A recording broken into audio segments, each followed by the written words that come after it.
My name is Haylin Belay. I'm a writer and a sex educator, and I'm also a practicing witch. Witchcraft has really been on the rise, especially among my age cohort. And I think that comes down to political elements of witchcraft, which is that if you are a person who's been told that you are powerless, or you have been disenfranchised, or told or made to believe that you are worthless for whatever reason, then to find a practice that focuses on acknowledging that there's something divine and precious and sacred about you and your life and your personal energy. For me as a Black woman to say, I have power and I can use that power to affect change in the world, that's an intrinsically political statement. The decision to turn towards witchcraft was me basically looking for an organizing principle of the world that didn't feel like it was tied to someone else's dogma or norms or expectations in terms of being raised from a single-parent household, being Black, being a woman. There were a lot of sort of intersections of either oppression or just discomfort that I was feeling in a lot of organized religion. Weirdly enough, our cultural perception of witchcraft is that it's a white thing.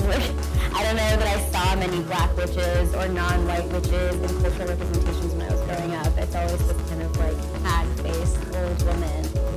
The actual history of witchcraft and magic is, it's embedded in some of the oldest cultures, indigenous cultures of the United States. For me personally, there's something really empowering about embracing other ways of knowing and understanding the world. The very first witchy thing that I did was I bought a tarot deck. And it was a really deeply personal, sort of spiritual experience for me. And then from there, just kind of started dabbling in doing little readings. I identify as an intuitive witch, which means that I don't practice a particular dogma or path or branch of witchcraft. So the dream witchcraft scenario, right, is like to be naked in the moonlight, dancing in the woods, and that's just not realistic for a number of reasons when you live in New York City or in any kind of urban area. I think part of the reason why my craft focuses so much on the domestic sphere and things like kitchen witchery and bath witchery is that for a lot of people, other forms of witchcraft that involve, communing with the elements or being in the elements just aren't realistic.